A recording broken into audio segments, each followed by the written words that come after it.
The wind howled through the gaps in the sod walls, carrying dust that settled on everything.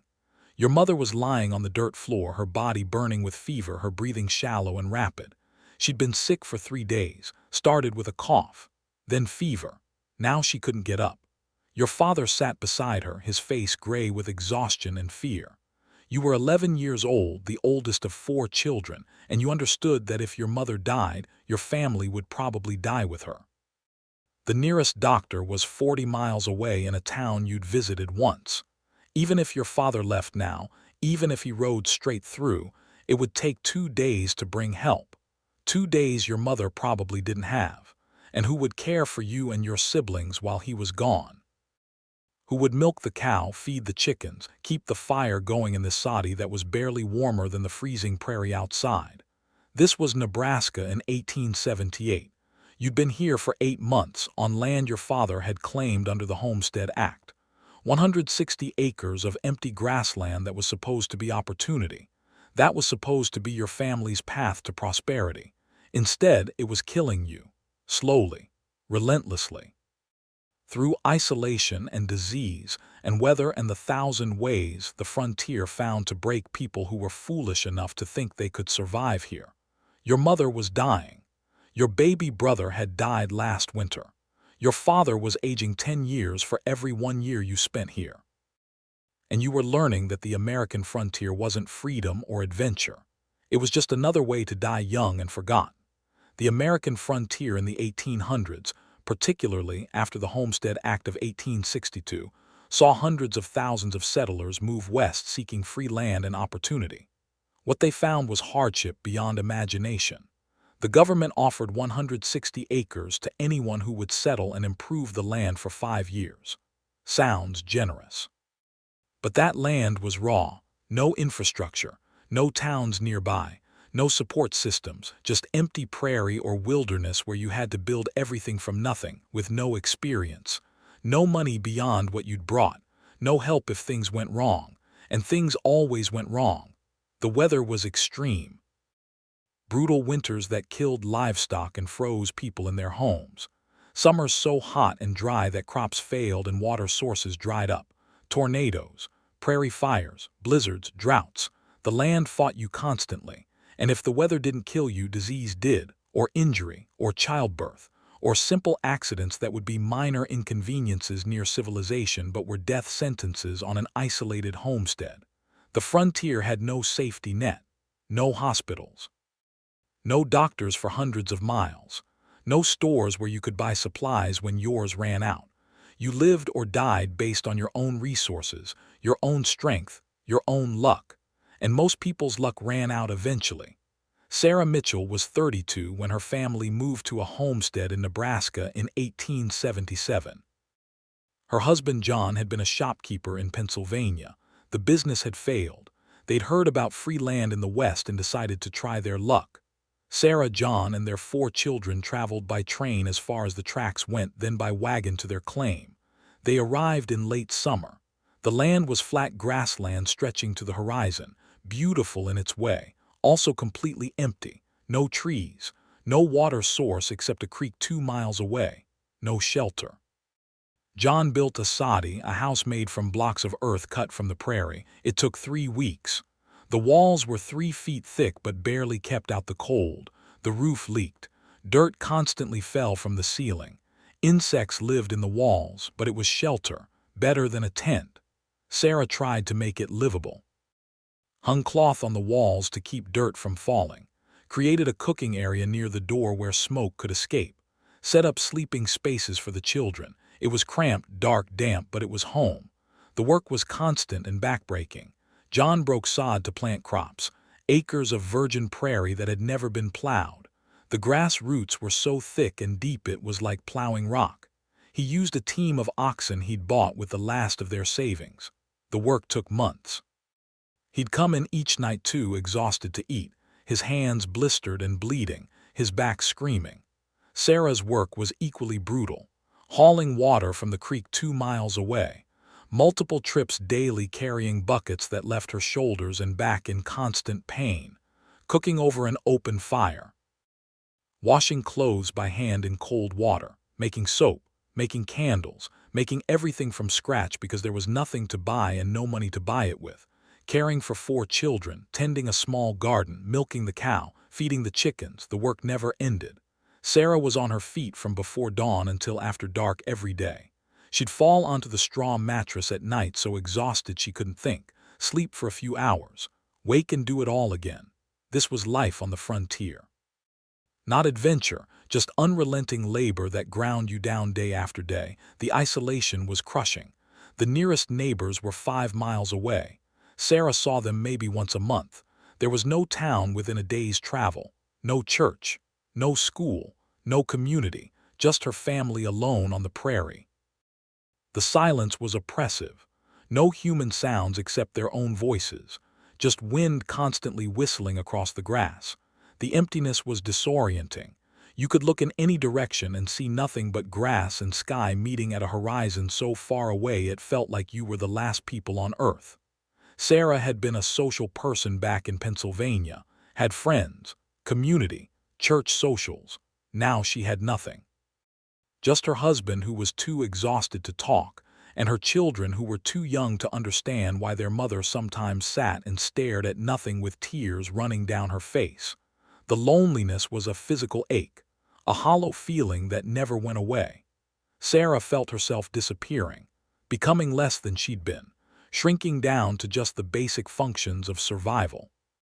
She stopped caring about her appearance, stopped caring about anything except getting through each day.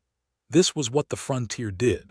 It stripped away everything that wasn't essential until you were just an animal working to survive. If you were Sarah, living in a dirt house on an empty prairie, working yourself to exhaustion every day, isolated from everyone except your immediate family, watching your dreams of prosperity turn into a nightmare of survival, how long before you broke? How long before you started to wish you'd never come west? Winter was a killer. Sarah's family survived their first winter barely. The cold was beyond anything they'd experienced in Pennsylvania. Temperatures dropped to 20, 30 below zero. The wind never stopped. It found every gap in the soddy walls, every crack, every opening. The fire in the center of the room barely kept them from freezing. They burned buffalo chips, dried dung because there was no wood on the prairie. The smoke was thick and acrid. Their eyes burned constantly. Their lungs ached, but if the fire went out, they'd freeze to death. Sarah's youngest, a baby of 18 months, developed a cough in December. It got worse, turned into pneumonia. The baby's breathing became labored. She was burning with fever. Sarah tried everything she knew, kept the baby warm, tried to get her to drink. Nothing worked. The baby died in January, just stopped breathing while Sarah held her. There was no doctor, no medicine, no help.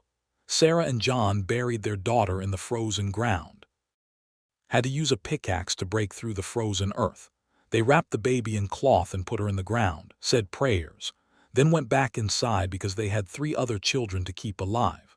Sarah had no time to grieve. Grief was a luxury she couldn't afford. She buried the pain deep and kept working, kept surviving, because stopping meant death for everyone else. But here's what makes frontier life even more cruel. The government knew how many settlers were failing, knew how many were dying. Reports came back constantly about hardship, starvation, disease. The mortality rate for homesteaders was staggering. Studies later showed that more than half of all homestead claims were abandoned within 5 years. People gave up, or died, or simply disappeared. But the government kept promoting Western settlement, kept painting it as opportunity, kept luring desperate people west with promises that were lies.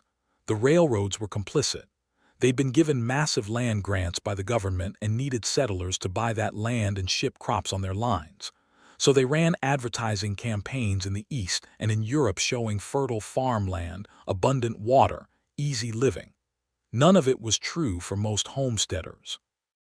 The best land was grabbed early or sold to speculators. What was left for poor settlers was marginal land, too dry, too remote, too difficult to farm profitably. The system was designed to fail most people, but it succeeded in populating the West, in displacing the native populations and establishing American control. The thousands of settlers who died or failed in the process were acceptable losses, collateral damage in the expansion of empire.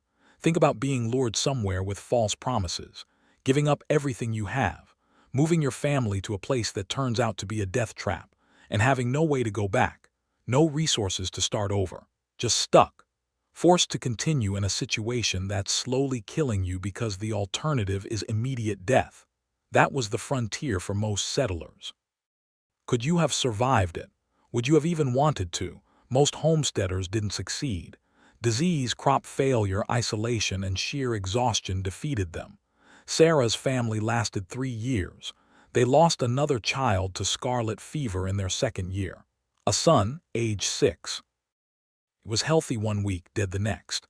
The disease swept through so fast there was nothing they could do. Again, no doctor, no medicine, just watching a child die and being powerless to stop it. John's health deteriorated. The brutal physical labor, the poor diet, the stress, it all took its toll. He developed chronic pain, couldn't work as hard as he needed to. The crops failed in year 3. A drought wiped out everything they'd planted. No rain for months. The corn withered. The wheat died. They had no harvest. No income. No way to buy supplies for the next year. They'd eaten their seed corn just to survive the winter. They were done. John made the decision to abandon the claim. They loaded what little they had into a wagon and left, headed east. They had no plan, no money. Just needed to leave before the prairie killed them all. The journey back was a nightmare. They had no food except what they could beg or trade for. Sarah was pregnant again, sick most of the time. The children were weak from malnutrition. John was barely functional, his body broken by 3 years of frontier life. They made it to a town in eastern Kansas, found a charity organization that helped destitute families, stayed in a shelter while John tried to find work, any work. He was too damaged to do hard labor, eventually got a job as a janitor. They rented a single room, 7 people in one room, but it was civilization. There were doctors, schools, other people. Sarah gave birth to a baby girl in that room. The baby was small, sickly, didn't survive past 3 months. Another child dead. Sarah had buried 3 children, lost 5 years of her life, destroyed her health and her husband's health for nothing. They hadn't succeeded, hadn't built prosperity, had just survived, barely.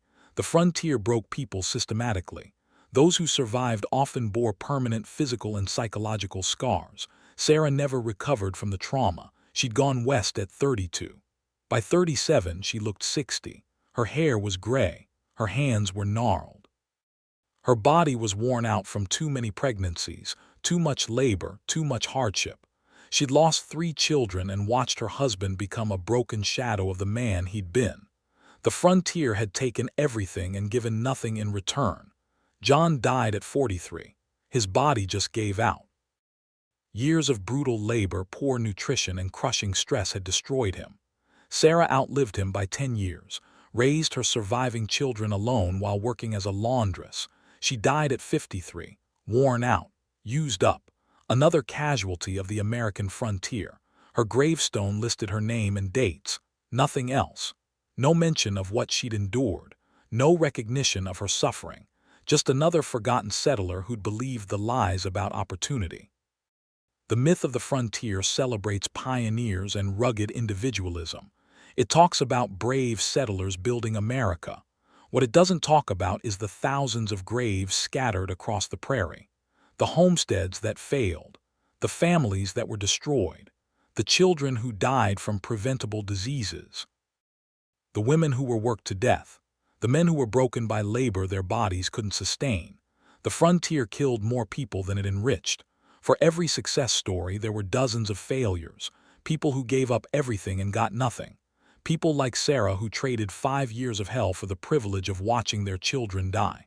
That's the real cost of westward expansion. That's what it took to settle the frontier. Not courage, not determination, just desperation. People so poor they'd risk everything for a chance at land, and a system that exploited that desperation. That lured people west knowing most would fail, knowing many would die, but not caring because there were always more desperate people willing to try. Sarah's story isn't unique, it's representative. repeated thousands of times across the frontier. And those stories aren't celebrated. They're forgotten, buried under the mythology of manifest destiny and American progress. But they're the truth, the real truth of what the frontier cost. It cost lives, it cost health, it cost futures, it cost everything people had and more. And most got nothing in return except early graves and broken bodies. Sarah deserved better. So did the thousands like her. They deserved truth instead of lies. Support instead of exploitation, recognition instead of erasure. But they got none of that. They got the frontier, and the frontier destroyed them.